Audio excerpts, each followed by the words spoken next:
Chapter 1.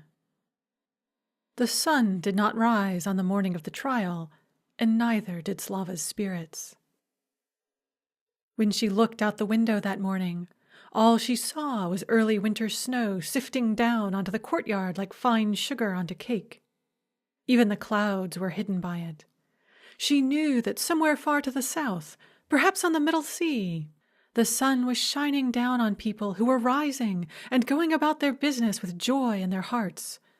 But here in Krasnograd there was nothing but snow, both outside on the courtyard and inside of Slava's soul. Her maids came and dressed her extra resplendently for the trial.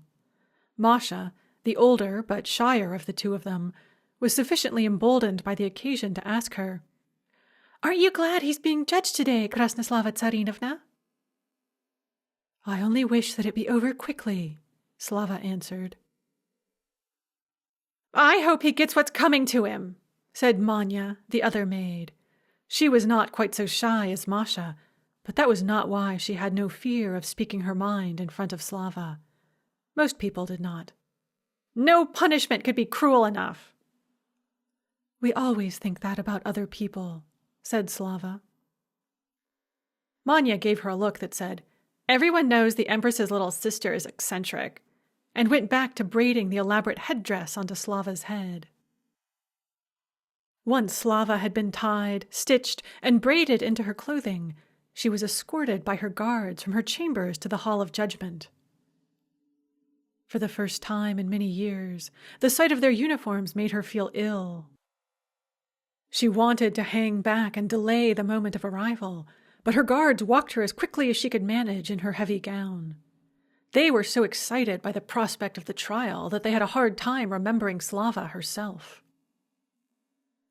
The Hall of Judgment was packed with people, and therefore hot and close despite the winter air outside. Slava broke out into a sweat as soon as she entered it. Only two places were conspicuously empty, the dock for the prisoner and the raised dais for the Empress's wooden throne.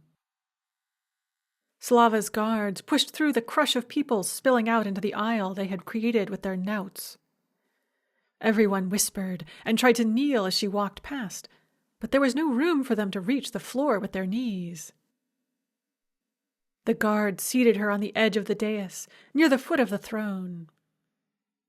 It was one of the peculiarities of Slava's position that she spent much of her time sitting on the floor, looking at other people's feet. As the Empress's sister, she was allowed to sit in her presence in the Hall of Judgment, but as the junior sister, she could not sit at the same level, which was why she spent so much of her time stationed on the edge of the dais. Well, as much of her time as could be spared from getting dressed and undressed by her maids. Somehow Slava's days were always so full of such meaningless tasks that she never seemed to have a moment to herself, even though she did nothing. Just as she was doing here, perched on her shameful place of honor so that everyone but her could feel as if justice and mercy were being done. There was a cushion for her there, embroidered with the finest silk from the East by her sister's own maids. Only Slava thought this was amusing. Everyone else considered it a great honor for her. When Slava had been settled into place by her guards, there were shouts of, "Make way for the prisoner!" And the crowd surged like a stormy sea, as half of them tried to rush forward to catch sight of the notorious criminal, and half tried to rush back in fear. There were shrieks as people got caught in the crush, and more shrieks as the guards restored order with their knouts. Only once a wide path had been cleared did the doors open, and the guards tried to lead the prisoner up to the dock. As soon as he appeared in the doorway, though, there was such a scream and a rush towards him that his guards slammed the doors shut, and Slava's guards picked her up under the arms and dragged her across the dais and through a small door to one of the hidden passageways that filled the Krasnograd Kremlin, allowing its residents to slip through the walls whenever they wanted to hide from their subjects. More guards were already waiting for them in the passageway, with a request from the Empress to see Slava as soon as she was extracted safely from the madness that was currently filling the Hall of Judgment. She was led around dark corners to a candle-lit open space, where her sister was sitting on a sofa and waiting for her. Slava wondered if anyone else thought it was odd for the Empress of all of Ziem to be sitting in a hidden passageway in her own Kremlin, or for there to be a space for her to do so, comfortably furnished with a sofa and silk cushions. She also wondered how they had gotten the sofa there, and whether it was there all the time, or had been brought specially for this occasion, but she knew better than to ask questions like that. No reason to sink herself even lower in her sister's opinion than she was already sunk, especially with all the guards looking on. "We have called up the regular troops from the barracks to come in and help restore order," said the Empress with a smile. Slava's sister was always smiling whenever the situation called for boldness and good humor, and serious whenever the situation called for seriousness. A riot in the middle of her hall of judgment had not shaken her imperturbable confidence, and now she sat on her sofa and waited with absolute certainty that in a very short time her guards and soldiers would beat everyone into submission and remove them from her presence, and she could get on with her day. And in fact, they only had to wait just long enough for Slava to begin feeling even more awkward and pathetic than usual in the face of her sister's serene smile, before Boleslav Lasievich, captain of the Imperial Guard, came up and reported that the situation in the Hall of Judgment had been pacified and that everyone had been dragged out and dumped onto the street outside the Kremlin walls. He advised that the Hall of Judgment be kept empty except for the people involved directly with the trial, and Slava's sister agreed, with a smile that said she had perfect faith in herself and everyone under her. She rose from her sofa, and the whole party set off to try to enter the Hall of Judgment for the second time. "The prisoner has already been brought in and chained to the dock, Tsarina," reported Boleslav Lasievich as they approached the Hall of Judgment. He flicked his eyes Slava's way. "Are you sure you're up to this, Tsarinovna?" he asked, dropping back half a step to fall level with Slava. "I know you find this sort of thing distressing. You are not a woman of fire and steel like your foremothers. You are made of finer, softer stuff. Just give the word, and I will give the Empress some suitable excuse, and allow you to retire to your chambers."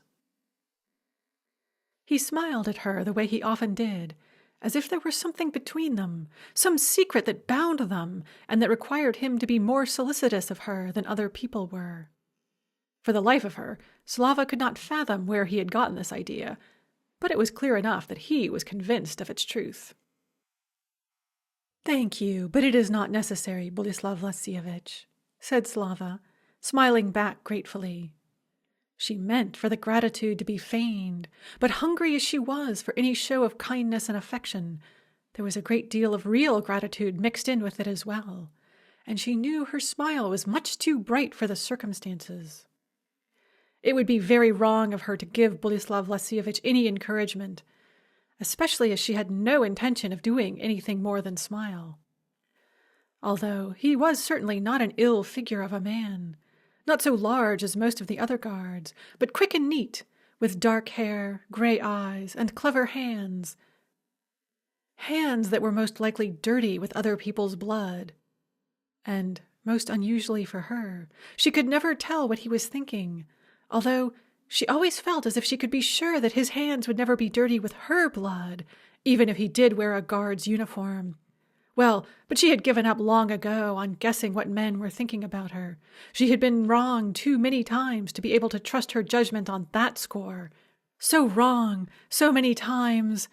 She wrenched her attention back to the sorry matter at hand before she let her thoughts show on her face. "It is my duty to attend," she told him instead. "I must be ready to give the Empress my counsel, should she require it."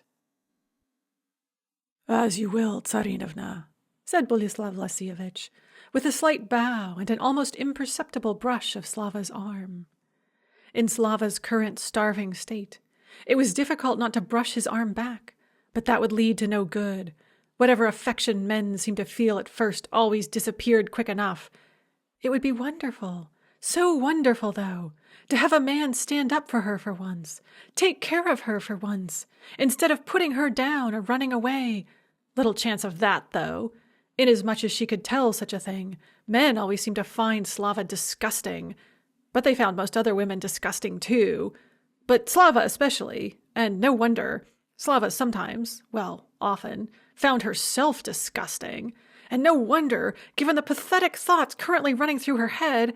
Next she would be sniveling in public, which she did fairly often, it had to be admitted. Disgusting! Disgusting! Perhaps Boleslav Lasievich was right, and she should not attend the trial, as she would do no good at all. "Then we may begin without delay," said Slava's sister, who had not appeared to notice the exchange between Slava and Boleslav Lasievich. He stepped back to his place by the Empress's side and ordered the guards to let them in. The doors swung open, and Slava's sister marched through them and straight to her throne, looking neither right nor left. Slava trailed after her and watched her take her seat on the wooden throne. It was a simple thing, hardly more than a chair, easily moved from hall to hall as required, and it didn't seem grand enough for its office whenever Slava's sister sat in it. Slava knew she had wanted to decorate it with some jewels and gold, perhaps make it bigger in order to fit her tall frame, but on this one point all her princesses had been unpersuadable. The throne had been built for Miroslava Praskovievna herself by her own husband, and spells of protection and power were carved into its wooden frame. How much of the original chair remained was uncertain, as it had certainly been repaired many times in the intervening centuries. But it was still, somehow, the same chair, the seat of empresses, and for the right occupant, so it was said, a seat of great power despite its unprepossessing appearance. Unfortunately, Slava's sister was probably not the right occupant. Slava turned her eyes and her thoughts to the rest of the room in order to distract herself from such treasonous thoughts. This time the hall of judgment was almost empty. Pools of blood stood here and there on the floor, from where the guards had had to subdue someone particularly vigorously. Slava looked away from them. Her eyes fell on a group of women that was being held back in a corner by guards. Even before her mind had made the connection, she knew by the pain in her heart that they must be the mothers of previous victims, and she looked away quickly. Her eyes turned to the prisoner at the dock instead, and then jumped away as if burned. She made her way to the dais and settled on her cushion with her heart racing painfully and her eyes firmly fixed on the floor. Her dread of this trial had pressed down on her ever since Manya had come to her 2 days ago and told her gleefully that this time they had really got him. This time he had been caught in the act and there was no denying it. This time they had really got him and he was to be tried and sentenced immediately. On the day after midsummer, a young girl's body, mutilated almost beyond recognition, had been found in a back alley. There had been a great hue and cry, and some young man with a shifty look in his eyes had been caught near the scene and beaten to death by the enraged crowd that very night. Slava had lain awake for several nights after that, alternately picturing herself as the little girl and as the young man. Her only way to find comfort was to remind herself that, however terrible it had been for them, it was over now. But, while it may have been over for them, it was not over for Krasnograd or for Slava. The next month another body had been found, and once again the parents' grief and horror had caused another crowd to gather together and bring some poor fellow to what they called justice, so that they could tell themselves that they had protected Krasnograd from the menace stalking its streets. Only they hadn't, and the next month yet another body was discovered. This time the Krasnograd guards stepped in and closed down that area of the city, rounding up all the likely-looking suspects and locking everyone else in their houses. Those whom they deemed suspicious were dragged back to the dungeons and questioned. Those who survived the questioning process were sent off on general principles to do hard labor in distant provinces. And everyone except Slava and the victims' families breathed a huge sigh of relief and started to forget about it. The next month it had happened again, and the month after that. 5 little girls had been killed, and at least 10 or 15. Slava tried not to keep too accurate account, even though she knew that the best thing she could do for them would be to remember them.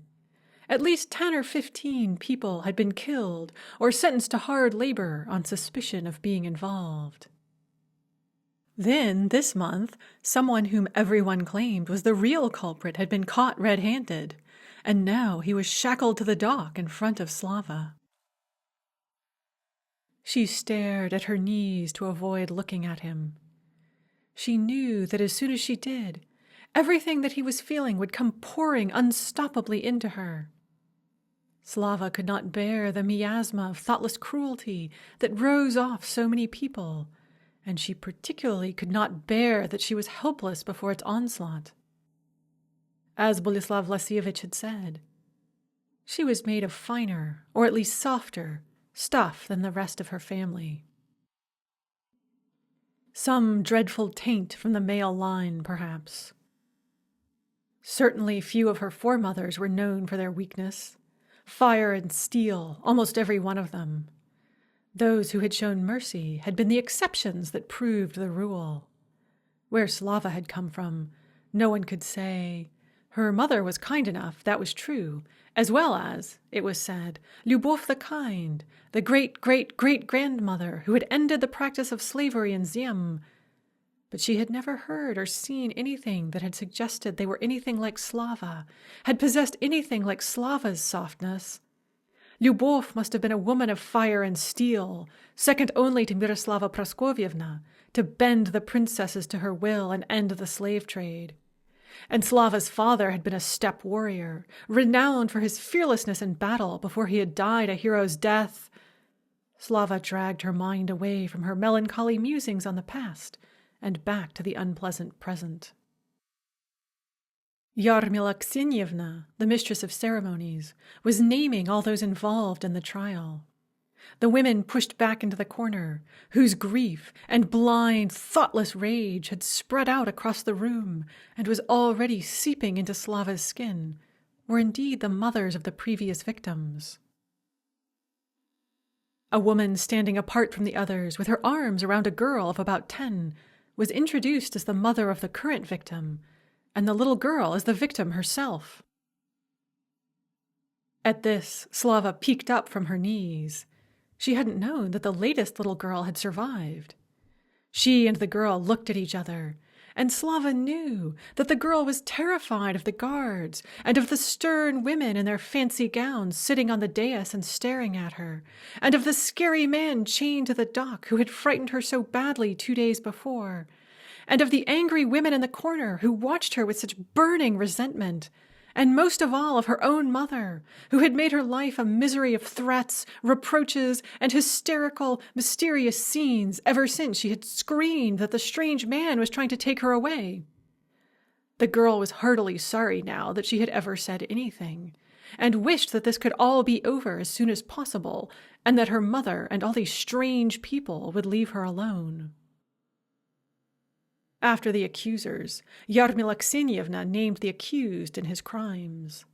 Slava's eyes flickered past him as quickly as possible, but not quickly enough to avoid seeing the woman next to him, who was named as his mother.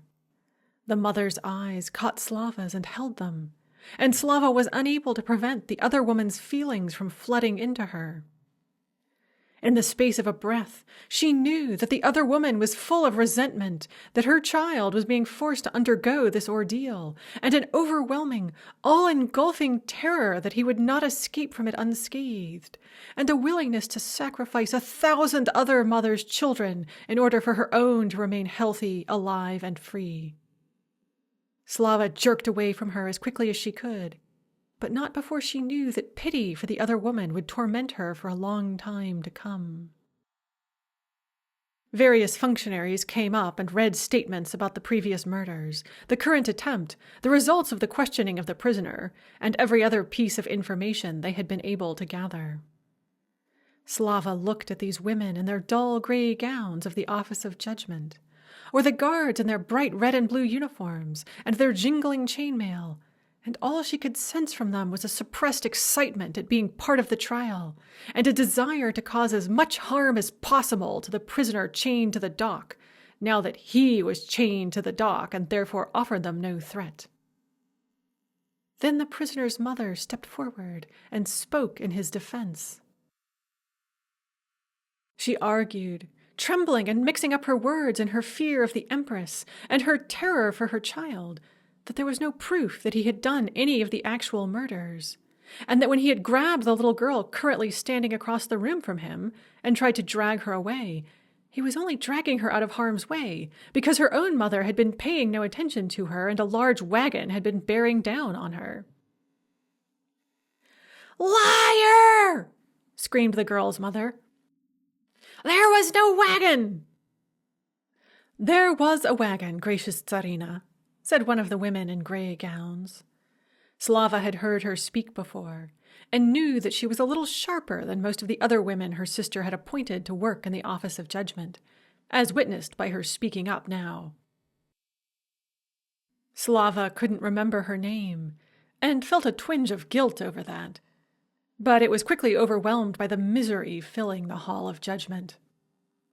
"All witnesses agree," said the sharp woman in the dull gray gown. "There was a wagon, and the girl's mother did not seem to be aware of it. Nonetheless—" "He wanted to," moaned the girl's mother, interrupting the woman from the office of judgment. "He wanted to. He deserves to die! Die!" "Die!" screamed the women in the corner, and tried to rush past the guards, who had to add to the pools of blood on the floor in order to restrain them. The counselor of justice, whose gray gown was decorated with a sash of imperial red, reminded the Empress that a coil of rope and knives, of a sort that are used only for torture, had been found in the prisoner's pockets, all covered with old blood. For a moment, Slava was distracted from the horror of the matter at hand by the horror of the thought that knives, of a sort that are only used for torture, even existed. What, she wondered, had the women who had invented them been thinking as they made them? How could they walk away from their plans and their forges and return to their husbands and children? No doubt their husbands had helped them in the forging. What had they been thinking? Did they think that their wives were the most wonderful women in the world, the beloved mothers of their children? Possibly. At any rate, it was very unlikely that they thought they were evil for making those knives. Probably they thought it was just the way of things, and secretly took pleasure in imagining the use for which the knives had been designed. "It seems clear enough," said the Empress, interrupting Slava's dreadful reverie. She was no longer smiling, but spoke with a serious dignity perfectly in accord with the current situation. "We pronounce the prisoner guilty on all charges." The mothers of the victims, both dead and alive, cheered, their faces contorted with a bestial hatred that made Slava want to pronounce the same verdict on them and see how they liked it. The mothers of dead children, she reflected, unfortunately not for the first time, were normally so broken by their sorrow that they were no more than animals. She might pity them, but it was the pity one would feel for a wounded bear that was rampaging through a village. She wondered how many of them had beaten their daughters when they were alive. Probably most of them. Probably many of them would have gladly thrown their daughters to the wolves when they had been alive. But now that they were dead, they had so handily been given someone else to blame for their failings. The mother of the prisoner threw herself on the floor in front of the dais. "Mercy!" she begged.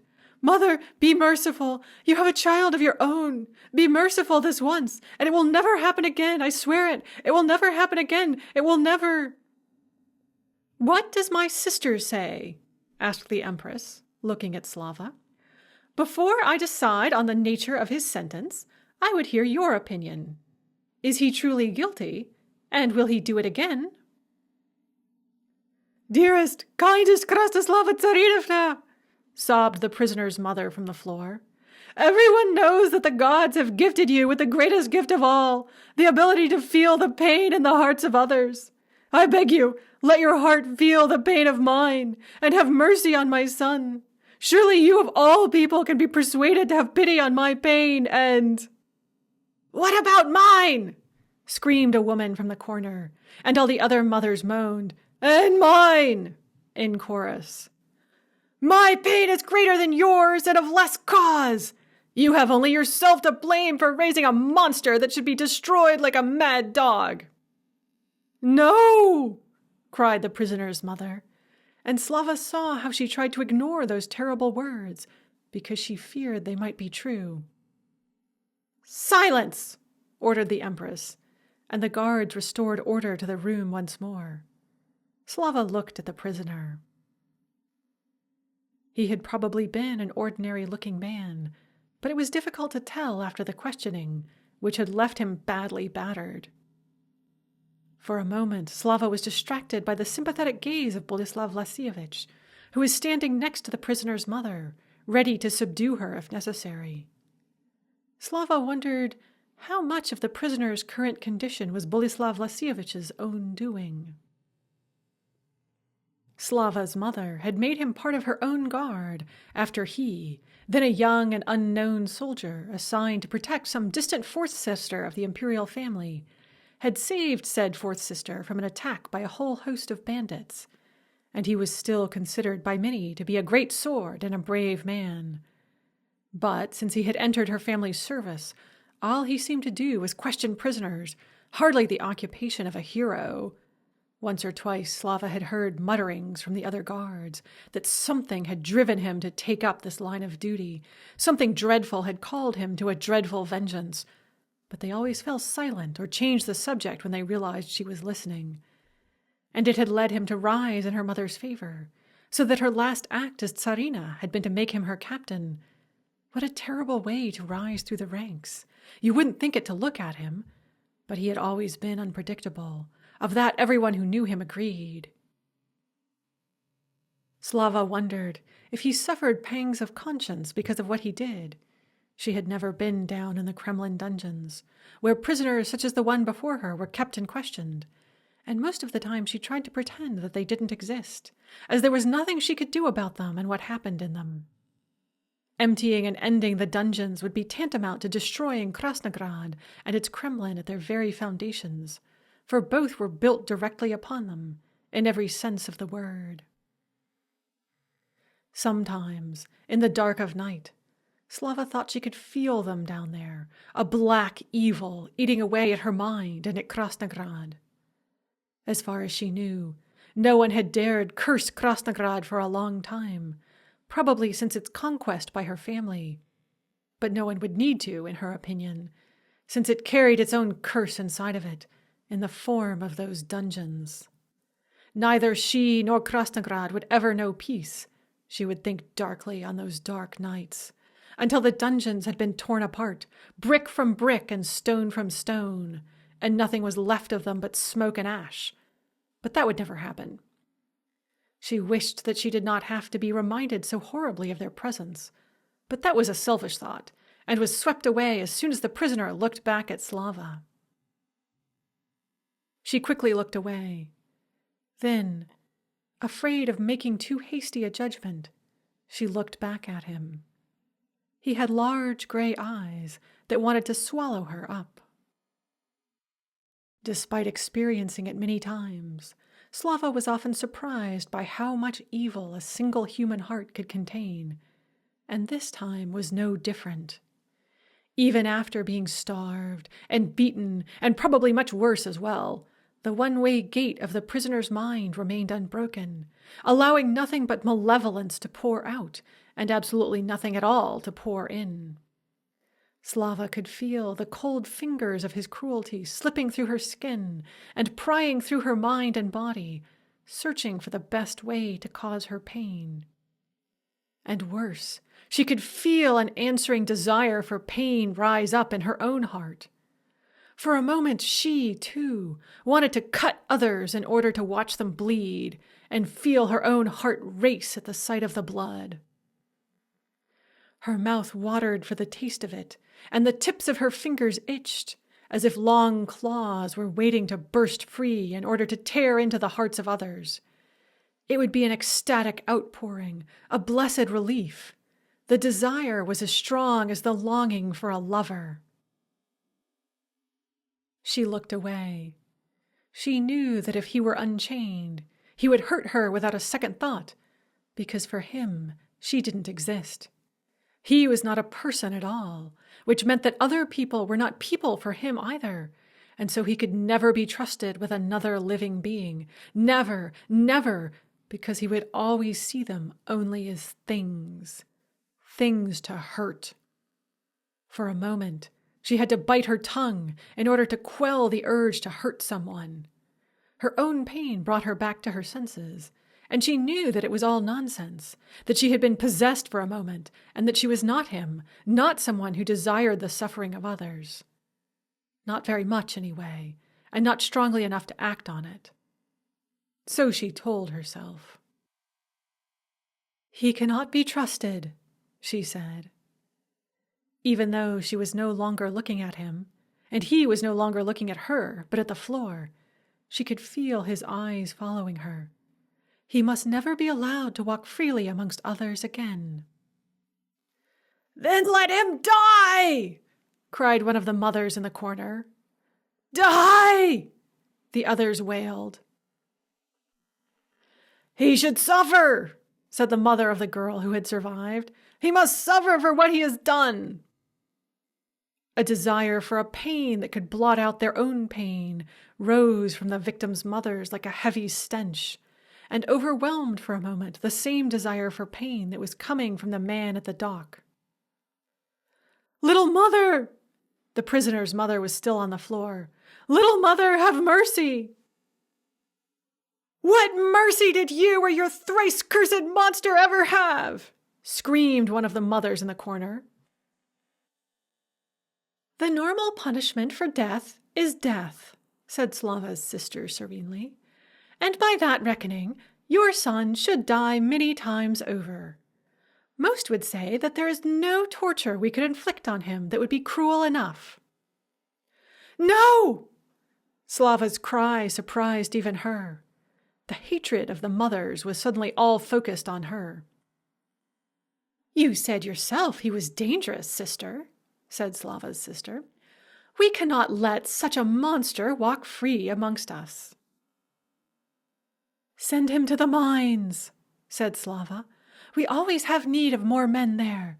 Send him to the mines, but you cannot—" Her voice was trembling too much for her to continue. "No!" screamed one of the mothers. "I want to see him burned!" "Flayed alive!" screamed a second one. "They only knew it was my Masha because of her dress!" screamed a third. "I want to see him boiled, or drawn and quartered, or—" She fell on the ground and began rolling around and wailing, but Slava couldn't tell what she was wailing, because the prisoner's mother was beating her head against the floor and screaming in long, gasping screams. The guards moved in and used their knouts to silence both women. "The mines," repeated Slava. "Why should he have mercy when he gave his victims none?" asked Slava's sister. She was smiling again, with the mixture of curiosity and condescension that she normally directed toward Slava. For a moment, Slava was overwhelmed with the hopelessness of making others act as people, not savage dogs. The desperate need to save him, and the desperate desire to be elsewhere, anywhere else, and not have to cause all these people so much pain, tore in two opposite directions, like wild horses, so that it seemed as if they might tear her in half. If only she could run away from this dreadful place, run away and take him with her, so that he would be safe too. "Because we are not him!" Slava's voice broke, and the words came out as much more of a shriek than she would have liked. He did what he did because he thought that it is acceptable to kill certain people in order to make himself feel better. And if you kill him, it will be because you think it is acceptable to kill certain people in order to make yourself feel better. The thinking is the same. The actions are the same. You will It will be the same." "But we must put a stop to people like him, and we cannot do that by being soft," said Slava's sister, interrupting Slava before she could finish putting voice to her inchoate thoughts. Her voice was full of the same brick-like certainty that surrounded the man at the dock. How can you be so horrible, was what Slava wanted to say, but the words wouldn't come out, partly because she knew they would do no good, and partly because she knew they would cause her sister pain. Slava's sister prided herself, unjustly, on the mercy and justness of her reign, and any just criticism Slava made of it would hurt both of them more than Slava could stand. Slava would have to find some other way of pleading her case, some way that would work, because her sister and all her retinue were only soft where they needed to be strong. Where they needed to be gentle and yielding, they were plated in cast iron. Once again, Slava was overwhelmed by the hopelessness of her own task and the apparent justness of her sister's words. It would be so easy for Slava to give up, and everyone would say it was the right thing to do. In defending the heartless criminal before her, she was wasting her strength on a cause that would be better not to defend. She should leave him to be burned alive or boiled in oil. No, boiling was only for traitors. That wouldn't happen to him. Or broken on the wheel. And once the inhuman screams of agony were over, she and everyone else in Krasnograd could congratulate themselves on a job well done and lie easier at night. Well, everyone else in Krasnograd would.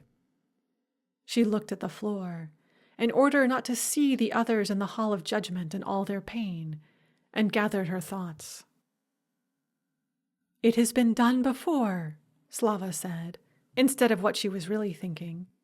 That argument, at least, would weigh heavily with her sister, who prided herself on her connection with empresses of the past. "Criminals such as him have been sent to the mines before." "Really?" said Slava's sister, looking at her with a look that was equal parts curiosity, self-satisfaction, and doubt in Slava's abilities. "When? Since you have been spending all your time reading scrolls these past few months, instead of assisting me at my duties, I'm sure you have the answer at your fingertips. What is it you're doing with them again?"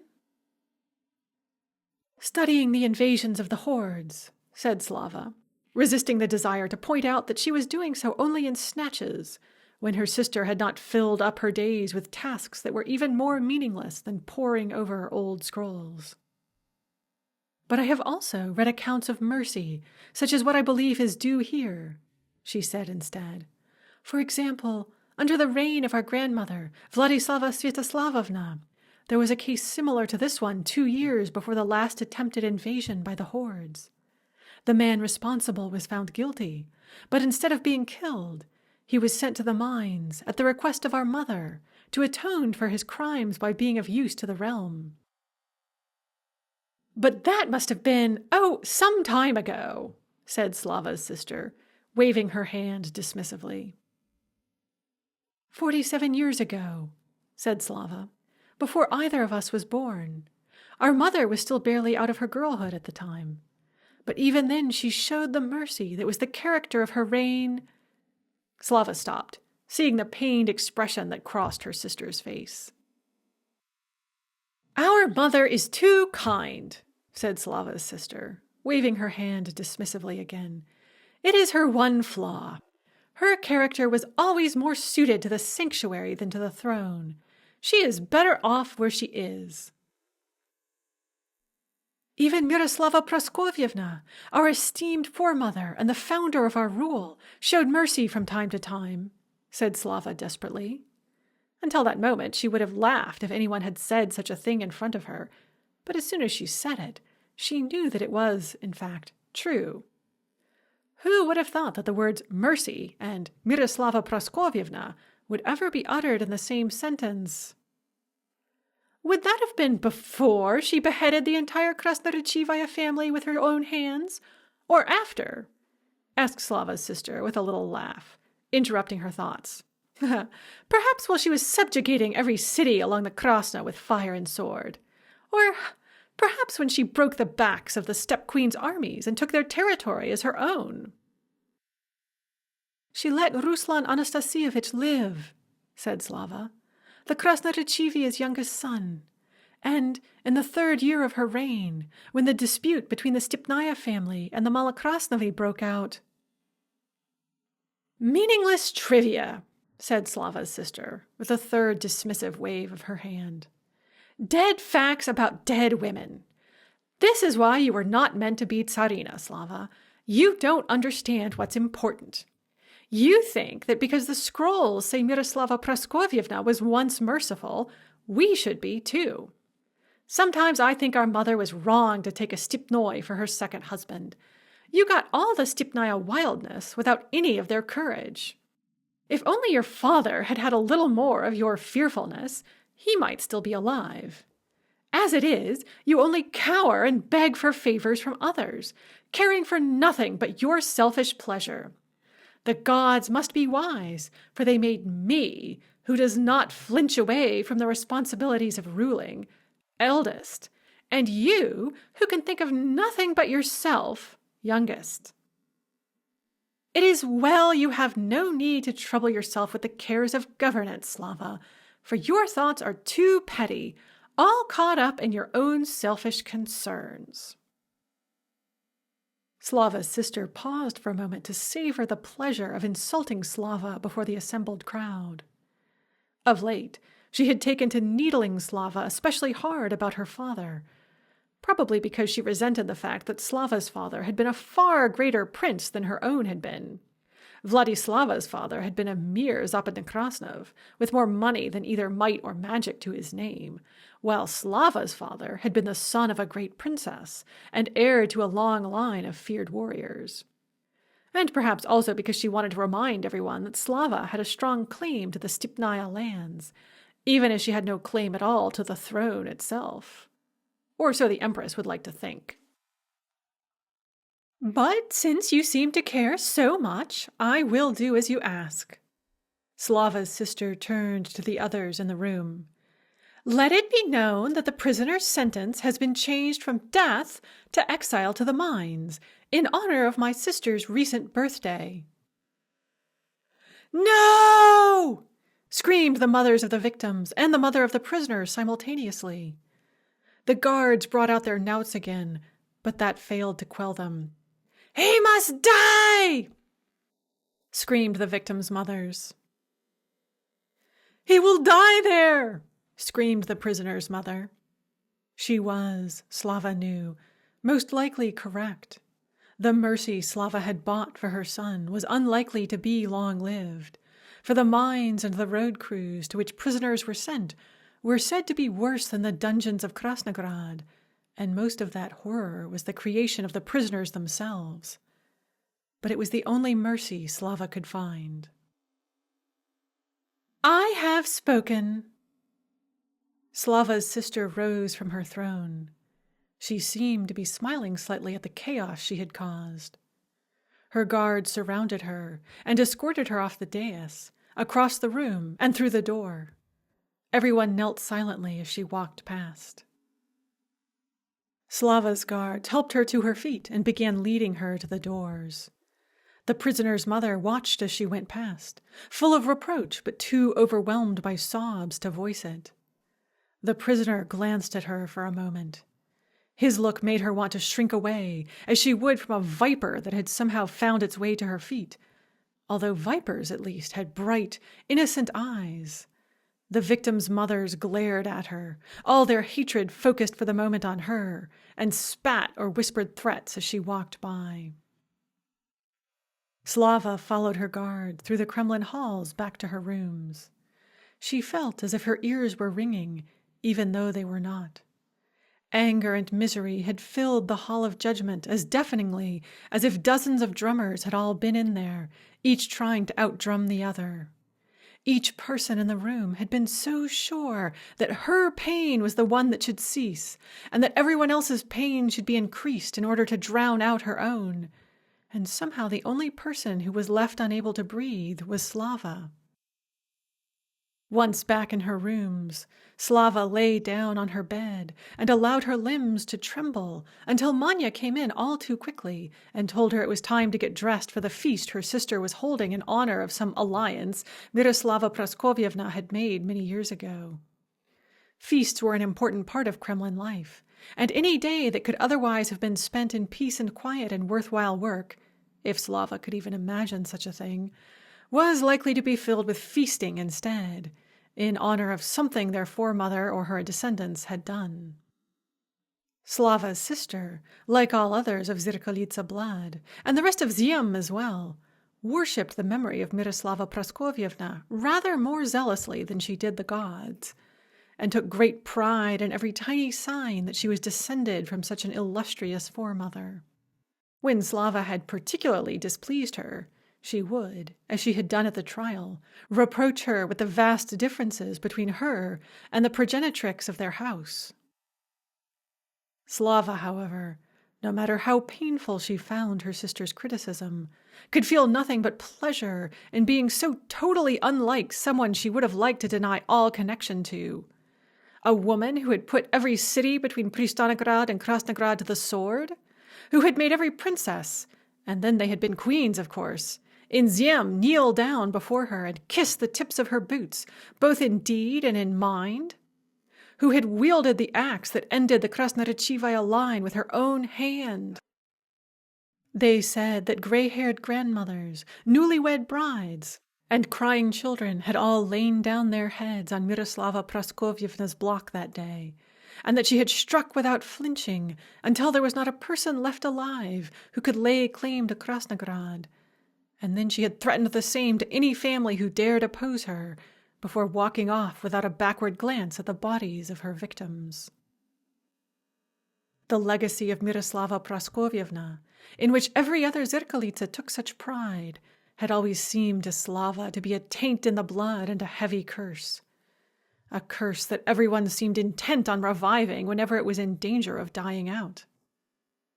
Slava was very glad that no one had yet to find a point of resemblance between the two of them. She wished she could be so certain that they had so little in common, but surely Slava would never act as Miroslava Praskovievna had, wresting Krasnograd from others with fire and steel. And blood, lots of blood and suffering. Surely Miroslava Praskovievna had never known what it was to feel sympathy as Slava did. Surely. She was supposed to be the mirror that reflected only reality, but mirrors were cold, unliving things. Except in my case, Slava said to herself, I must be some passion mirror, always seared with hot coals. Masha and Manya were fussing at her to get ready for the feast. Slava got out of bed and obediently allowed them to undress her, redress her, set her in front of the mirror, undo her hair, and redo it, braiding into it a new and even taller and finer headdress, one that was probably worth 2 or 3 of the more miserable villages along the Krasna. Masha and Manya stroked it with loving hands and murmured over how fine it was and how fine the Tsarinovna looked in it. Slava tried not to see herself as they did this, but despite her efforts, she still caught sight of her body, which was the skinny but lumpy body of a woman who never did anything, and of her face, which was a funny triangular shape with eyes that were much too large and staring. The bloom of youth was rapidly being rubbed off it, and she feared that in a few years all that would be left would be those terrifying big gray eyes, trapped in an ugly old woman's face that had been crushed and trampled by other people's passions long before its time. The problem with mirrors, Slava thought, is that when you look into them, they look back at you. That's what I do. Stare back at other people's souls day in and day out, unable to stop them from reflecting in me. They look at me, and we both see their face in all its glory. I wish I didn't have to go to this feast. Masha and Manya brushed and braided her hair with no concern for what was underneath it. Slava knew that to them she was just a thing to be dressed and undressed at regular intervals, and that they loved her beautiful gowns and magnificent headdresses much more than they could ever love her. They felt the bones of her skull under their fingers, and assumed that there was nothing but bone all the way through, just the way they did about everyone else, just the way they were, it sometimes seemed to Slava, themselves. Inches and inches of unfeeling bone, with a tiny soft core in the center that only had room for their own thoughts and no one else's. She was aware that such thoughts did her little credit, and only made her unhappy, while doing nothing to help others, but she couldn't seem to stop herself. Every day, every hour, she saw fresh proof of the evils of the world of women, and with every piece of this proof she herself sank deeper and deeper into stale brooding. Sometimes Slava wondered if the gods had created a certain amount of skull material that was supposed to be shared equally, but somehow something had gone wrong, and other people had ended up with hers, so that their heads were thick and unfeeling, while she was left with no protection at all. That was how she felt, as if there were nothing shielding her from the outer world, so that other people's thoughts and feelings could enter into her whether she willed it or no, while her own thoughts and feelings were brushed aside without hesitation, like falling autumn leaves. Or sometimes she saw herself as carrying a glowing sphere of light where her head should be, while other people were dark lanterns whose shutters could not be opened and whose light could not be released. Only, if that were the case, then her light should be able to shine on them, only it seemed as if it never did. They all wore heavy armor, while she had no skin at all. Although, it seemed, plenty of arrogant selfishness, why did she always end up brooding on the flaws of others, when she should be doing something about her own? Why? Anna Avdotyevna, her sister's personal maid, looked in to check on Masha and Manya's progress, interrupting Slava's thoughts, and causing all three of them, Masha, Manya, and Slava herself, to shrink back from the doorframe where Anna Avdotyevna stood, and promise, with much servile bowing on the part of Masha and Manya, that they were almost ready, and that Slava would be able to make her way to the feast just as soon as she was summoned. This was not an unusual response to the presence of Anna Avdotyevna. She was of very noble birth, and, aside from being the Tsarina's maid, a formidable figure in her own right. There were rumors of cruelty and dire punishments in her past, and her presence was always greeted with almost the same fear and trembling as that of the Tsarina herself. Anna Avdotyevna gave them a severe look that suggested she found all of them to be a trial and a disappointment, but after shaking her head as if consigning them to her list of lost causes, she accepted their assurances and swept majestically from the room. "She makes me go queer all over every time she looks at me," whispered Masha to Manya. "Me too," Manya whispered back, with a nervous giggle. "Me too," said Slava. But this sign of solidarity unnerved Masha and Manya so much that Slava was forced to fall back into a dispirited silence and allow them to finish readying her for the evening ahead. Her guards came when it was time for the feast and escorted her down to the hall of celebration. Yarmila Ksenievna, who ran feasts and executions with equal relish, met her at the doors and told her, "As tonight is supposed to be a night to form new alliances, I've moved you away from your accustomed place at the Empress's side. At her request, of course, she wishes you to have the opportunity of enjoying yourself amongst new friends, and placed you between the two young lovers, which should be very pleasant for you." "Which two young lovers?" asked Slava, trying to convince herself that the dread Yarmila Ksenievna's words had occasioned was just ordinary dread, with no particular foundation. "Serafimia Svetlanovna and Valery Annovich," Yarmila Ksenievna told her. "Ah," said Slava, "thank you. That will be very pleasant, I am sure."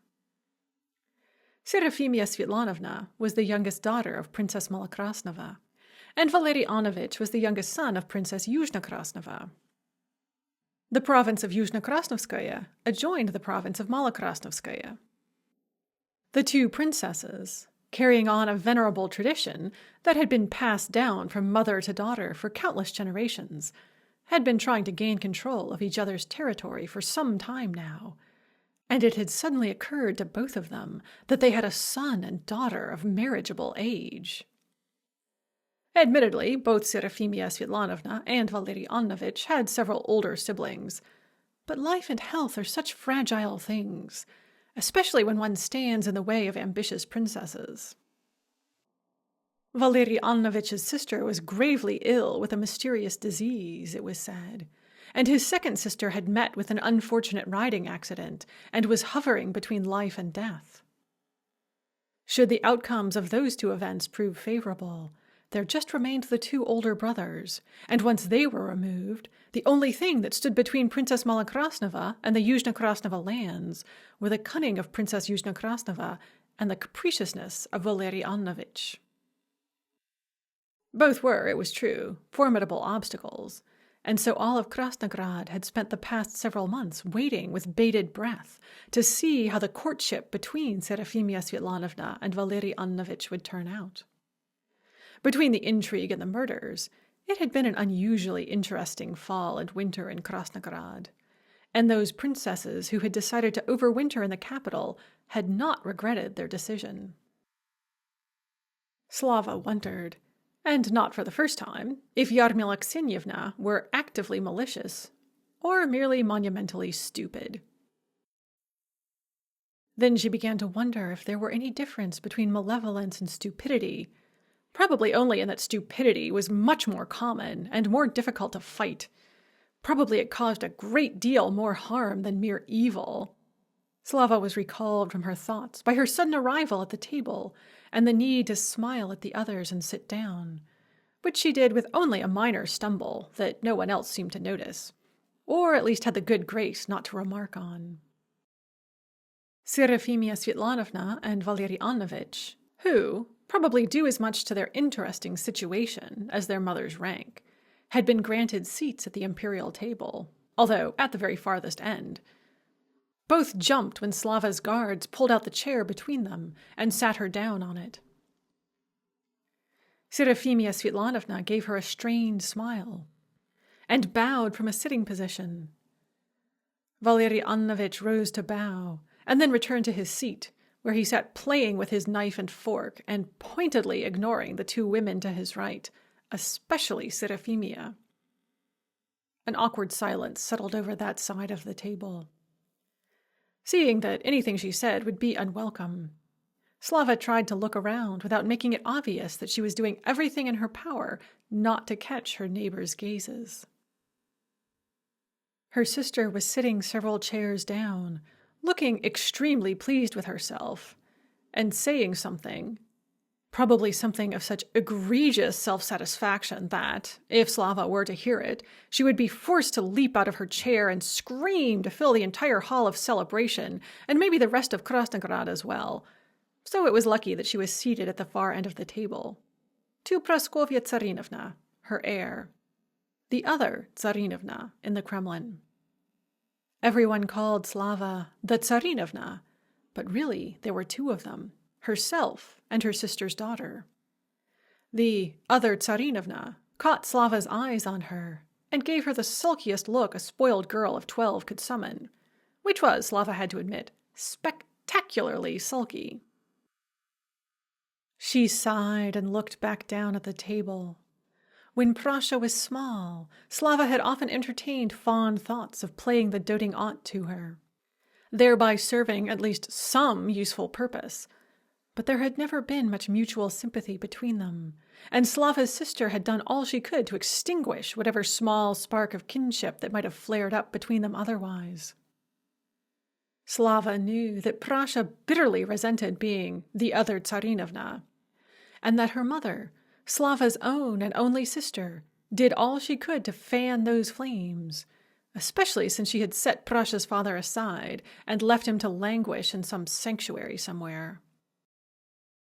Although her sister's husband had often made Slava want to beat her head against the wall with his foolish pronouncements, and his self-important way of swanning about the Kremlin, something Prasha seemed well on her way to copying.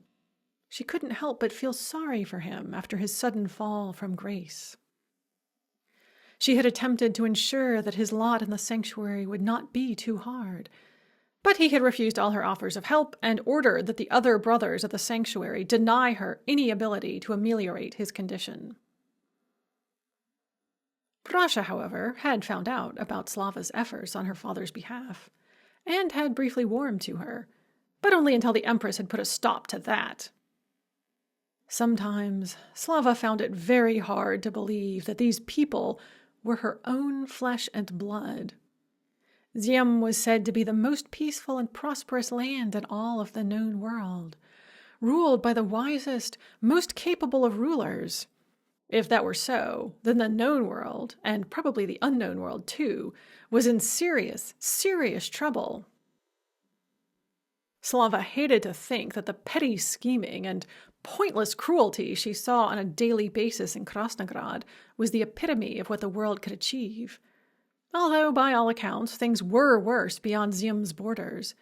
At least Ziem was a country, and not a series of warring tribes. Although it often seemed only one tiny step, away from becoming a series of warring tribes. Perhaps Miroslava Praskovievna had done some good after all, difficult as it was for Slava to credit her with any merit at all. Perhaps this was better than living in huts and yurts and making constant war. At least in Ziem they lived in houses, and the wars were just as often of words as they were of blood. Still, all too often they were of blood, even if it was just the blood of a few, rather than outright battle, and even wars of words were hurtful. There had to be some way to make things better. There had to be...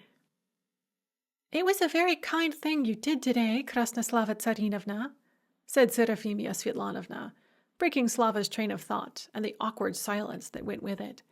"But then, you are always so kind. Everyone knows it." "Oh," said Slava, who had never been good at responding to compliments. She cast her mind over possible topics of conversation. Everything she could think of was potentially harmful, both to conversation and to their safety in general. Of late, Slava had noticed Serafimia Svetlanovna smiling at her whenever they chanced to meet, in a way that suggested she would like to become better friends.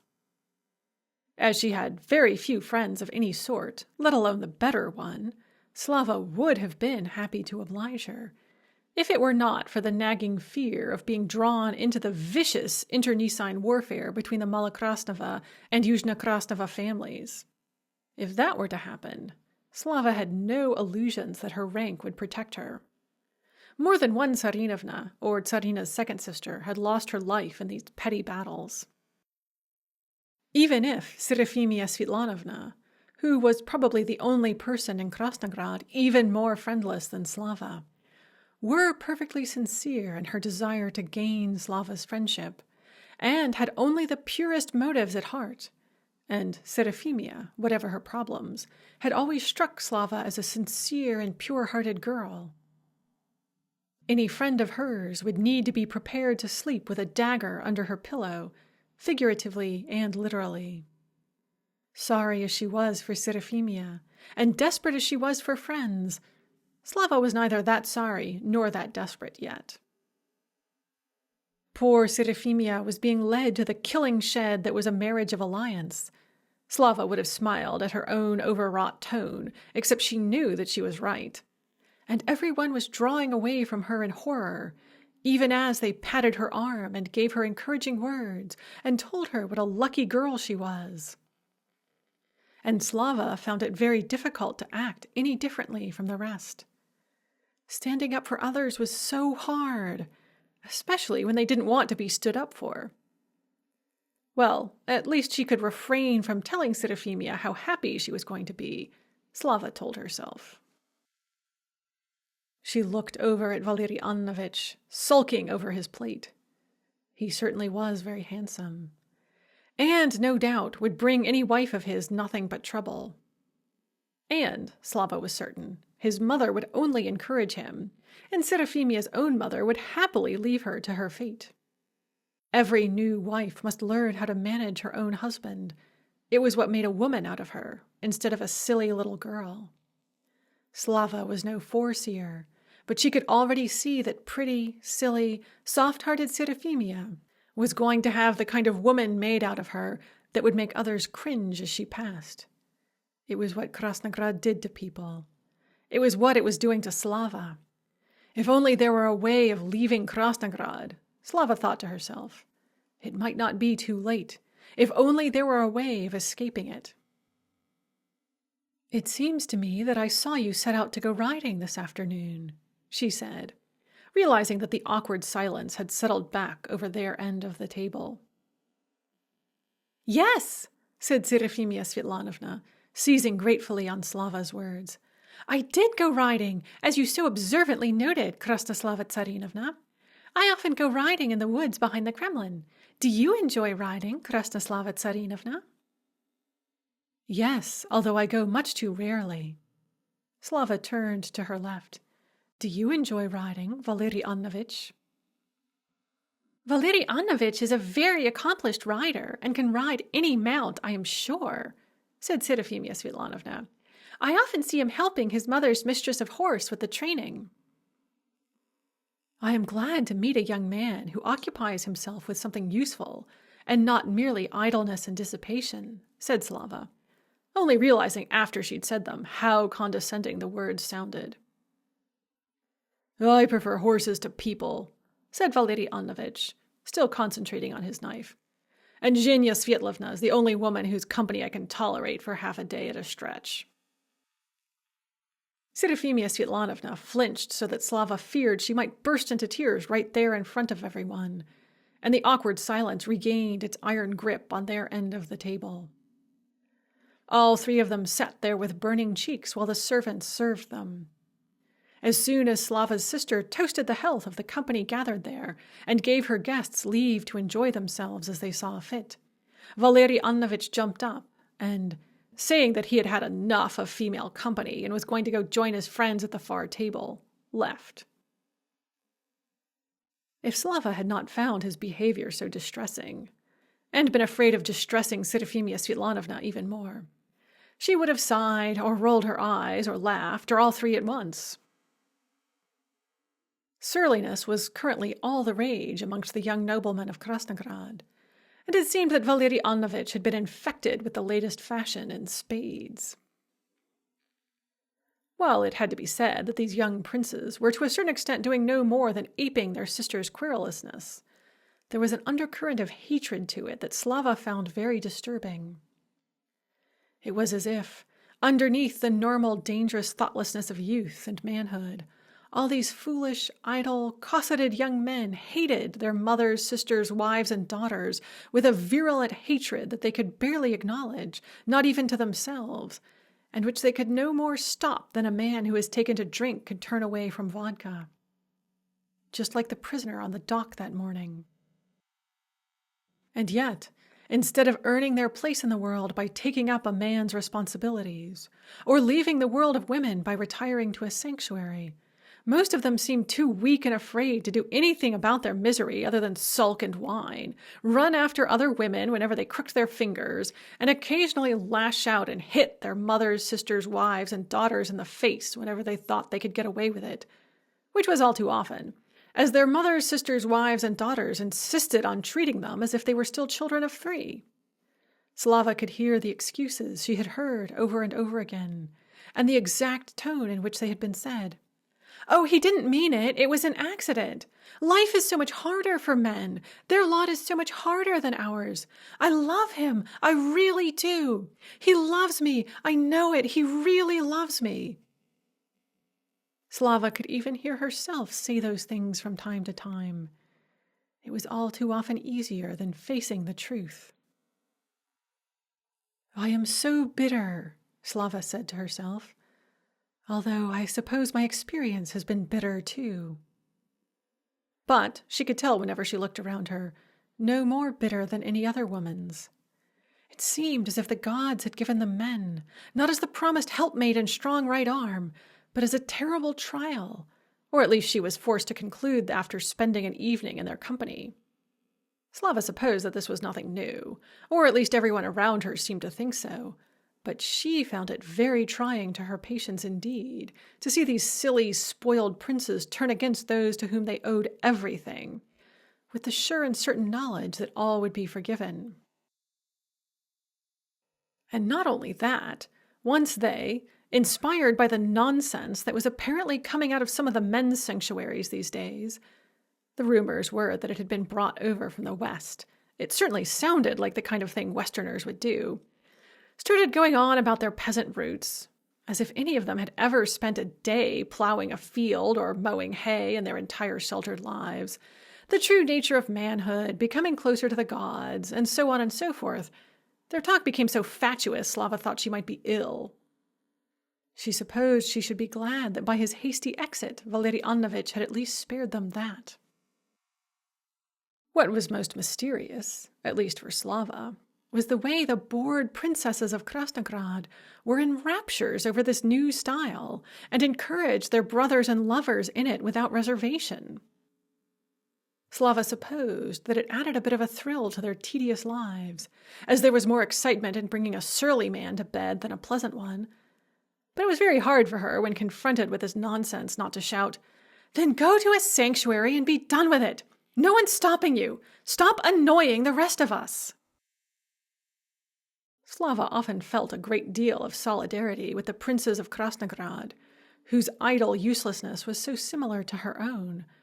But she had been forced to admit to herself that the solidarity went entirely one way. She might look at them and see kindred spirits, people who thought as she did, felt as she did, lived as she did, but they looked at her, as had been made painfully clear to her. But she mustn't think about that. She mustn't think about it, not if she didn't want to become ill, and saw nothing but the embodiment of everything they hated about themselves and resented about their lot in life. And this craze for sullenness was more than she could stand. There was nothing so unattractive in a man as childish sulking, she reflected, not for the first time, and, alas, probably not for the last. She tried to turn her thoughts away from the foolishness and ingratitude of men, once anyone of sense embarked on the contemplation of that topic, although embarking on that topic was probably a sign that she was not anyone of sense. She would find enough misery to keep her busy for this lifetime and several others as well, if the gods were in the habit of giving people more than one lifetime, which would be unexpectedly generous of them. "Why did he leave?" demanded Serafimia Svetlanovna pitifully. So much, Slava reflected, for her determination not to wallow in melancholy thoughts about faithless lovers. For the rest of the meal, Slava had to listen to Serafimia Svetlanovna pour out all her fears and feelings about Valery Annovich.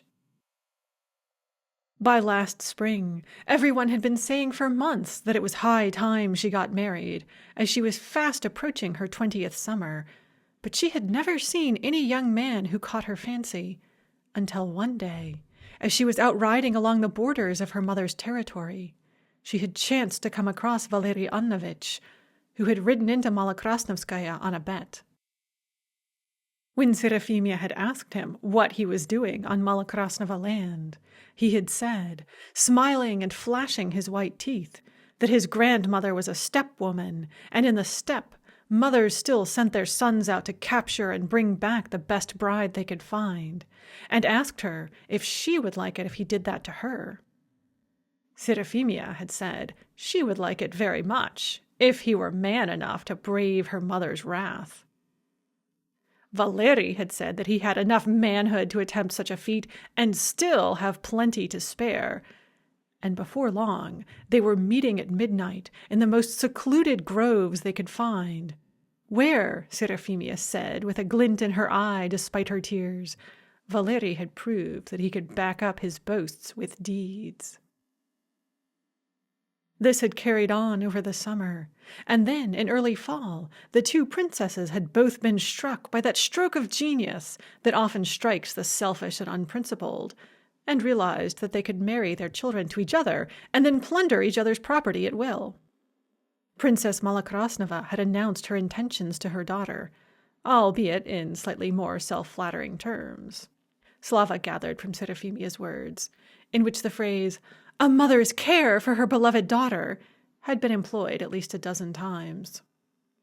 Despite the alarms that this should have raised, Seraphimia had agreed without reserve, as she had begun to feel that it was, in fact, high time for her to get married, and her seduction of Valeri and its effect on his marriage prospects had been weighing more and more heavily on her mind. "But imagine my surprise," said Seraphimia, the glint in her eyes now drowned out by a fresh effusion of tears, only partly summoned by vodka, "when, in response to my announcement of this good news at our next tryst, he pushed me away, saying he was tired and should return home. After that, he began to find more and more excuses to avoid our meetings. Both our mothers have been pressing him ever more heavily for an agreement to the match. But he keeps putting them off for one trifling reason or another. And once he refused me his company, I came to see that I lie awake at night now, remembering our trysts and longing for him, not just his caresses, but the way he made me laugh, the stories he told, the way he always spoke to his horse so lovingly. And why doesn't he love me? Why doesn't he love me? I would do anything for him, anything he asked, give him anything he wanted, spend the rest of my life making him happy, and all he does is put off the day of our betrothal.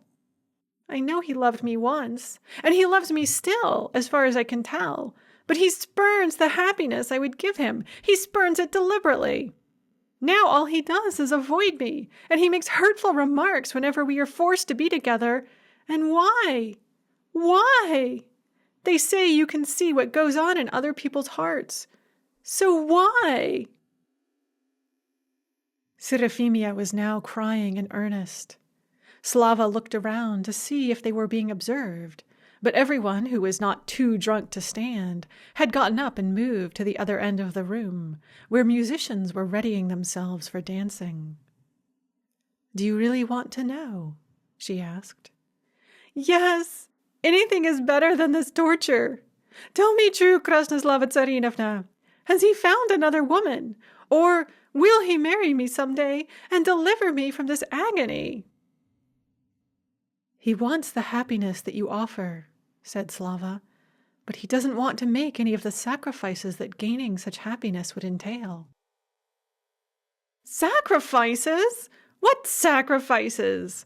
I would never ask him to make any sacrifices. I just want to make him happy." "And for that, he would have to be grateful, which would be more sacrifice than he could bear. He longs for what you offer, Seraphimia, and he wants you to force it upon him, just as his mother, well, most likely his mother's serving women, once forced him into swaddling clothes, so that he can blame you for all his troubles and not have to look into his own needy soul. He cannot see other people as people, Seraphimia, and therefore he is hardly a person at all himself." "But—" Seraphimia's drunken face creased in bewilderment.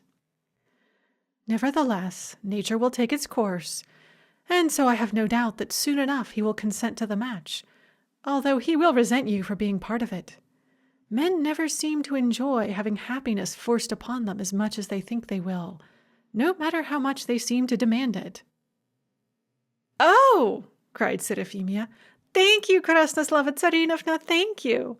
I will make him love me, I swear. I will make him love me even more than he does now."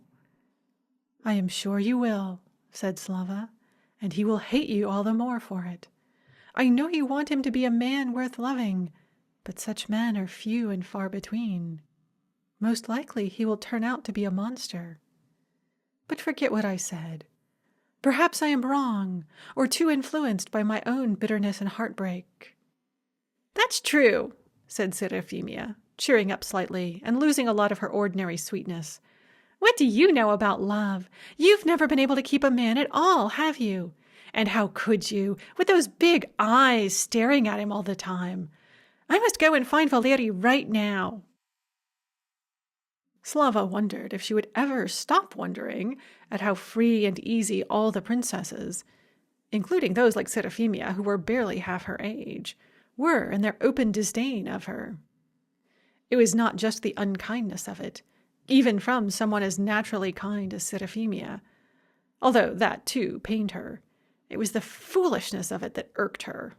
Of course, her sister encouraged it, and it was true that at the moment Slava had neither power of her own nor powerful defenders.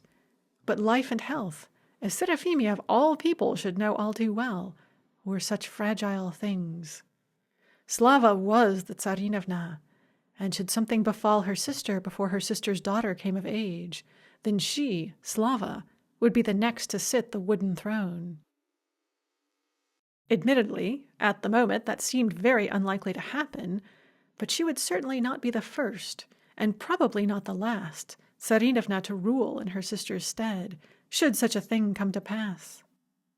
She sometimes wondered why the princesses, normally so good at scheming, were so impolitic as to ignore that possibility. She supposed that the delight of blaming her for their shortcomings was too great for them to exercise good judgment. The thought of good judgment, or the lack thereof, brought her attention back to Seraphimia, who, downing another shot of vodka and wiping her face clean, set off in search of Valery Ivanovich in spite of Slava's earnest advice not to. The dancing soon started, and Slava made her way over to that end of the hall. She found a seat in a corner she thought would remain deserted, and tried to watch and enjoy herself. But before long a young prince sat down beside her and, turning to make sure that his face was visible to the rest of the floor, set his features in a pronounced sulk. Slava was forced to turn away and start coughing in order to hide her laughter. At first the young prince attempted to maintain a chilly silence, but before the musicians had even finished the first song, he asked Slava if she had some special reason for sitting by herself. His confiding, "we're all boys together" tone, as he asked, made holding a straight face even more difficult. And Slava had to bite her lip to keep from smiling at him and his temerity in chatting so familiarly with the Tsarinovna. It would only send him right back into his sulk. "I tire quickly, especially when there is a great deal of company," she told him. Seeing that he was dying to be asked, she dutifully said, "And you?" Like Seraphimia, the young prince, whose name was Vadim Vladislavovich, could not resist pouring out his troubles to Slava. It seemed that he was desperately in love with a certain Marya Darievna, and finally, at long last, she had consented to dance with him as soon as she returned from refreshing herself. In the brief period between Marya Darievna's departure for that place and her return to the dance floor, Vadim Vladislavovich had somehow managed to convince himself that Marya Darievna cared nothing for him and was only toying with his passions in order to humiliate him as soon as she got the chance. Consequently, when she had taken his hand, he had shaken out of her grasp, demanded to know what had taken her so long, accused her of meeting another lover, and stormed off the dance floor. "And just look," he finished indignantly. "I was right. She's already dancing with Praskovich, the heartless hussy. No doubt he lets her dictate his every step. But I will not let a woman drag me around like that. I demand constancy." "Ah," said Slava, resisting the unkind urge to point out that, when dancing, the woman did dictate every step. "Perhaps she might not be dancing with him now if you had not refused to dance with her in the first place," she said instead. "And it is never wise to ask a lady what took her so long in that place." Slava could speak her mind to Vadim Vladislavovich, since she could see that he was sunk too deeply into his sulk to hear a word she said. The usual result when talking to a man, she thought sourly. They would rather make 1,000 mistakes than hear the truth. I might as well be talking to a wall. Then she chastised herself for her sourness, and tried not to laugh too sourly when Darya Marinovna, widely considered to be the most beautiful woman in Krasnograd, asked Vadim to dance the very next dance, and he jumped up and eagerly followed her out onto the floor, although only after casting his eyes in the direction of both Slava and his heartless Maria Darievna, in order to make sure that they had seen how he had been singled out by the most beautiful woman in Krasnograd. Slava herself had never been able to grasp the essence of Darya Marinovna's beauty. As far as she could tell, she was noticeably horse-faced and had small, sharp little eyes. But she said she was the most beautiful woman in Krasnograd, loudly and often, and Krasnograd seemed more than ready to take her at her word. Slava often tried to convince herself that it was no concern of hers whether or not Krasnograd worshipped at the feet of Darya Marinovna's supposed beauty, but sometimes that little lie felt like it stood for all the big lies that everyone believed. And Slava couldn't help but think that if she could only expose that one falsehood, she could expose all the others, and then people would see clearly, and she would be happier. But, as usual, she kept her opinion to herself and made little attempt to change anybody's mind. Like as not, she would fail, and if she succeeded, it would only be at the expense of the happiness of Darya Marinovna and all her admirers, and in Slava's mind that was too cruel a price. So she turned her eyes away from Darya Marinovna and her newest conquest, and tried instead to decide how soon she could leave this humiliating spectacle.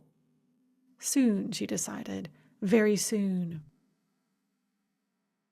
She could hear a whole group of people coming up behind her, no doubt hoping she would get up so that they could take over the bench she was occupying. "Women!" she overheard a man say behind her.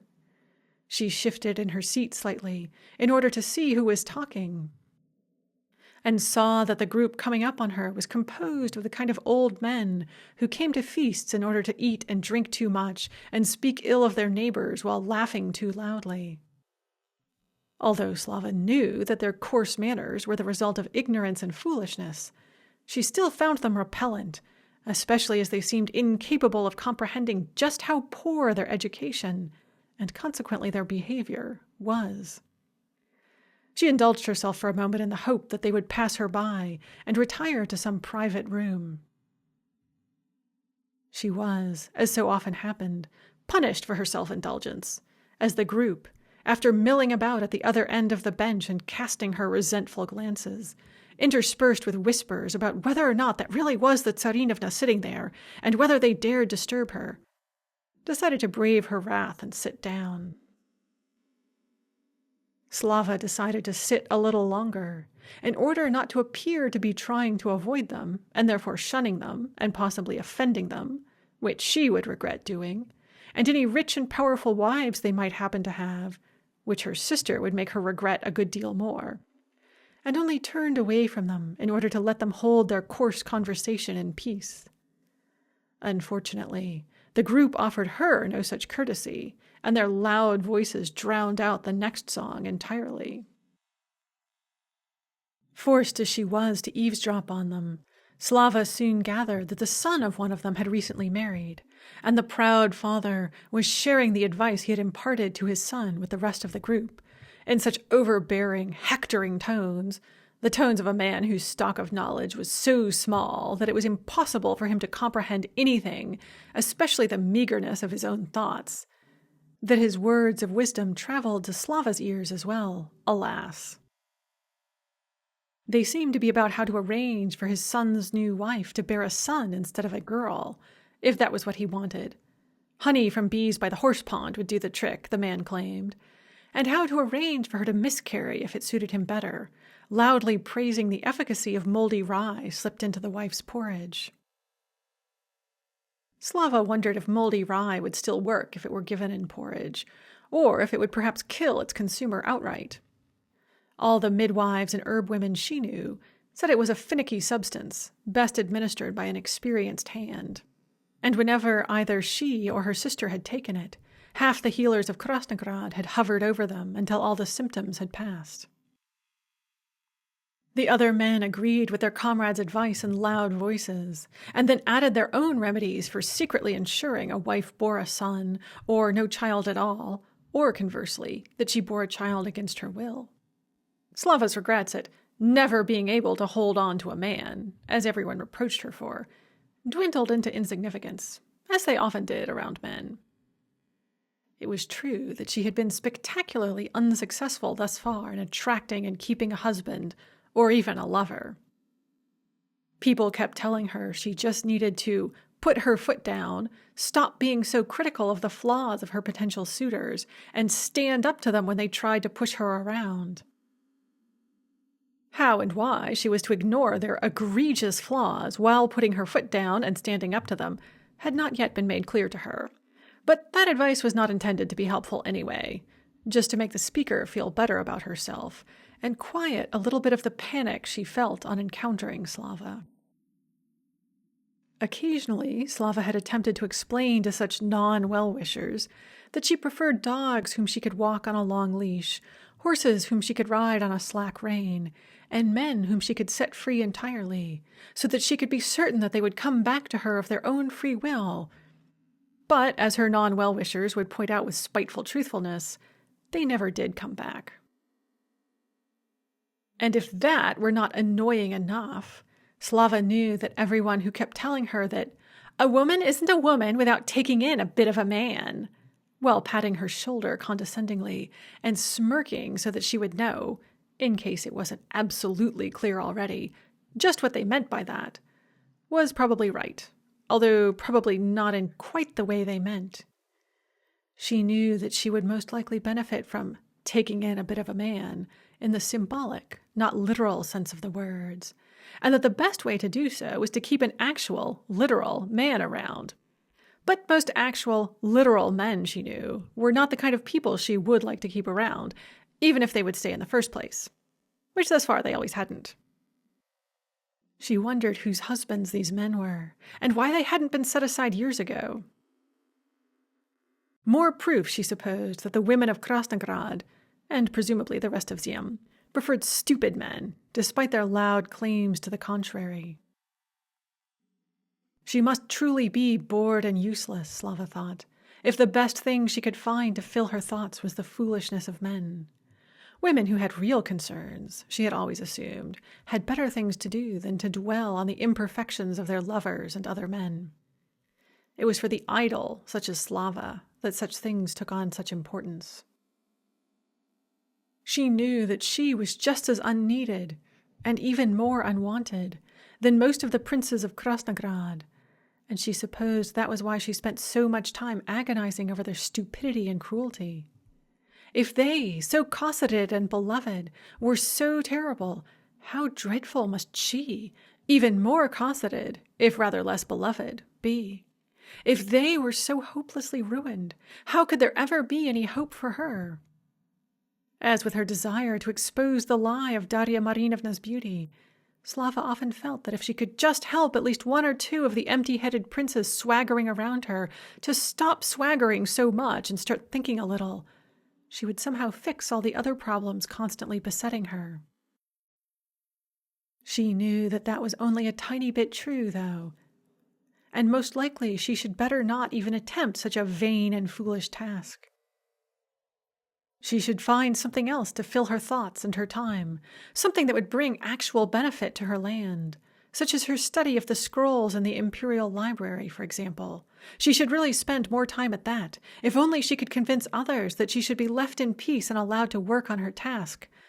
There was much there about the latest invasion of the hordes that she was sure had never been properly studied and catalogued until now. And if they should ever attack again, which they were almost sure to do, at least Slava would know what they had done last time, and be ready to offer that counsel if it should be required. "Now the hordes, they ride dragons into battle," the loudest of the men was saying with supreme confidence, the conversation having shifted from deceiving one's wife to warfare. Slava would have been surprised at how closely her thoughts paralleled those of the people next to her, except that she had long ago grown used to that sort of thing. Great giant lizards that breathe fire. No, it's not dragons, it's flying horses," another of the men was saying, with equal conviction. They breed horses with birds and get flying horses that they fly into battle." "No, they get them from the sunrise. Every time the sun rises, a new one is born," a third man put in, also with impressive certainty. Slava was, although not for the first time, astonished at the free and easy and unstoppably voluble way that so many men, although men were certainly not the only ones guilty of such foolishness, were able to express their opinions, and the blind certainty they had in their rightness, despite all evidence to the contrary. Not a single one of them at the other end of the bench showed so much as a shadow of a doubt about the accuracy of their information or the advisability of their actions, even when any thinking person could see that what they were saying was madness. There were many unknown things in the world, even the known world, but the battle tactics of the hordes was not one of them, not in Ziem anyway. There were many things of which Slava's foremothers had chosen to remain in ignorance, but the methods of their most frequent invaders was not one of those things. There were many, many books and scrolls in the Imperial Library devoted to how the hordes chose to attack, and not one of them had mentioned any mount other than horses. Although most of the men in the group on the other end of the bench had probably never set foot in the Imperial Library. Many of them probably could not even read, at least not more than a few words. But surely their fathers had fought against the last invasion. There were more than a few battle-scarred veterans of those bloody days still begging on the streets of Krasnograd. Not that any of the men on the other end of the bench would ever stop to speak to a beggar, no more than Slava would. But at least she saw them as she rode by. At least she knew that they were there, even if there was nothing more she could do for them than toss a few coins in their direction, and none of them ever spoke of dragons. Wood spirits, water spirits, house spirits, and gods, yes.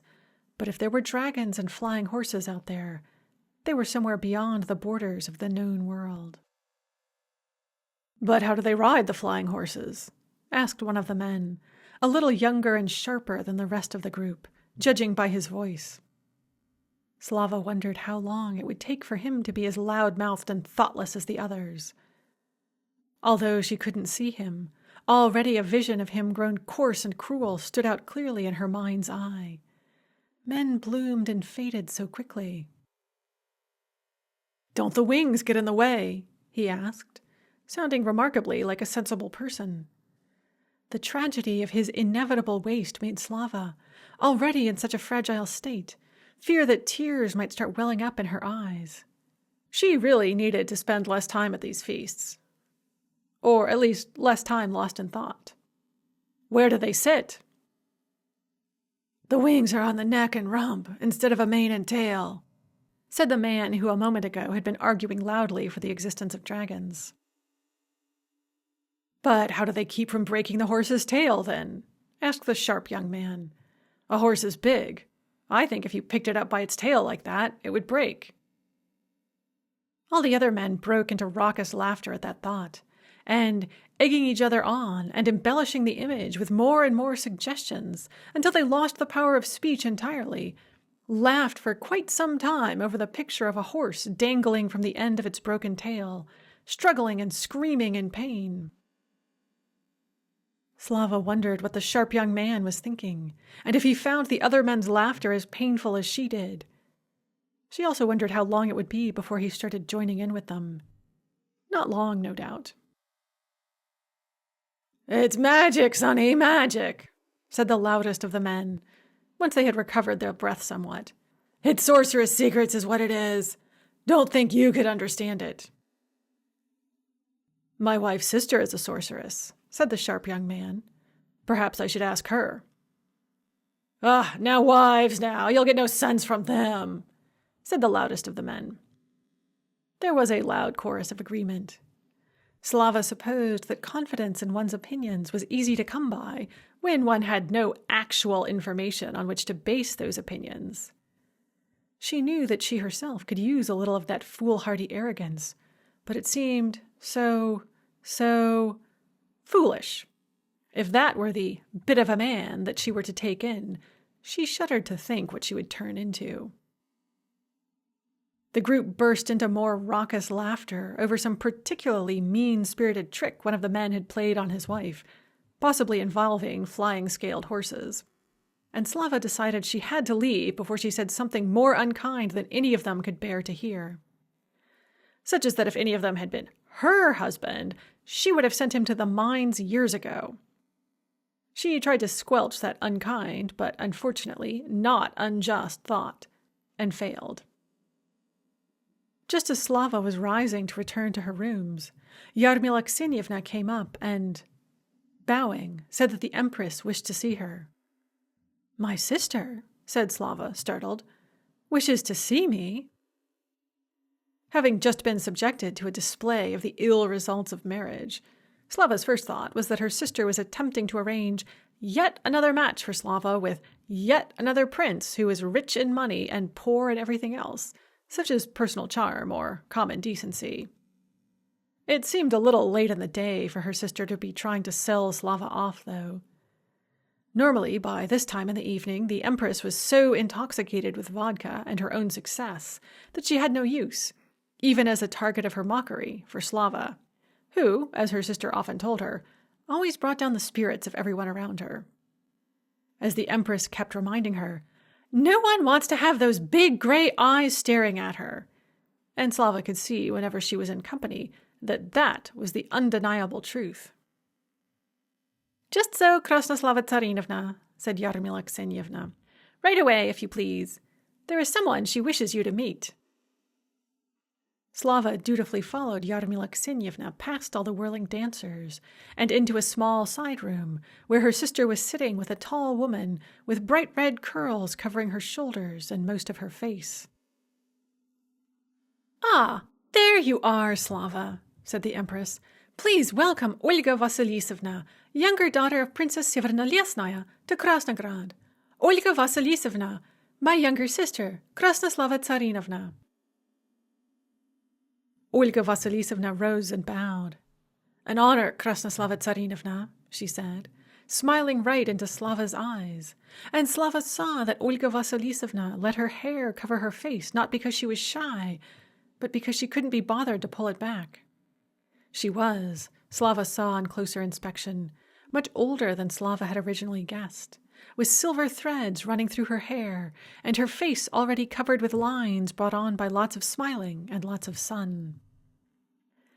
Everything about her appearance suggested a woman who had just been scrubbed down and pulled into clean clothes, with the sole intention of being vaguely presentable when introduced to the Empress. Olga Vasilisovna sat back down, without waiting for Slava to be seated, and without showing the slightest concern over what Slava would think of that. "A pleasure," said Slava, sitting down and waiting for the Empress to reveal her design on Slava.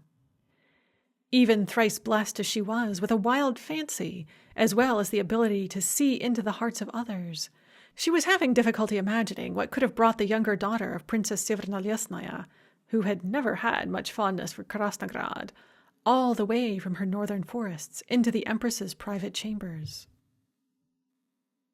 Inasmuch as Slava had ever heard of Olga Vasilisovna Severnolesnaya at all, she had always heard of her wild ways, her liking for men and lack of liking for her family, and her general aversion to all things that smacked of a city.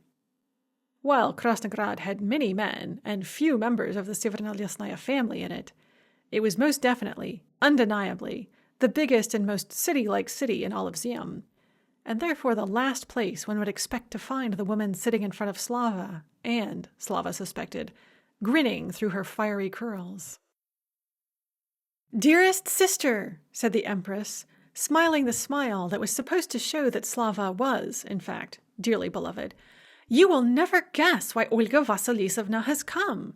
She has a request for me." "Yes, petitioners are rare," said Slava. The Empress paused for a moment, her hurt expression showing that she couldn't tell whether Slava was making fun of her. Under their mother's rule, petitioners had haunted the Kremlin day and night, remarking on the current absence of petitioners, due to the Empress's habit of deliberately misconstruing or denying their petitions, or merely making a statement of fact.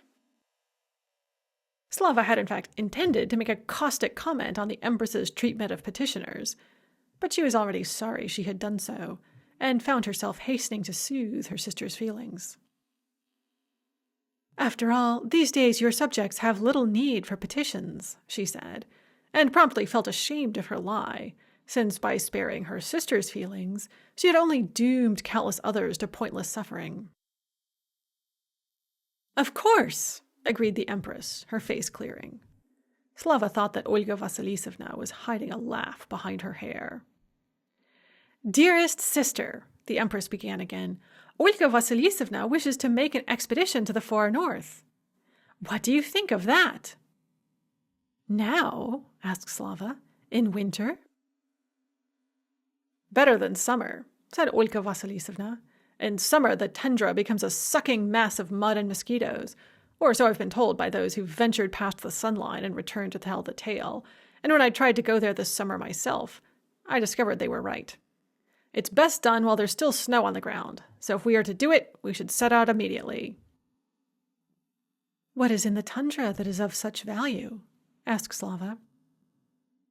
"We won't know until we go there," said Olga Vasilisovna. She grinned even more broadly than before. "People once lived there, or so they say, but there's little hope of meeting any of them. All the tales agree they disappeared long ago. But I have high hopes for great magic. Northerners say—" "Magic is the petty business of sorceresses," interrupted the Empress. "If Krasnograd is to fund this expedition as you ask, it should serve the interests of Krasnograd. Ziem has extended its borders as far as is practicably possible to the east and south. We also claim everything to the north, but no one has ever ventured out there on our behest in order to explore the limits of our territory. Olga Vasilisovna wishes to be that woman. As she says, Ziem is called the Midnight Land, but no one other than a few lawless hunters and trappers has ever visited the truly midnight edge of our country. She has her own group of hand-picked explorers. All she needs is the money and the imperial mandate. What do you think?" "Let me come with you," said Slava.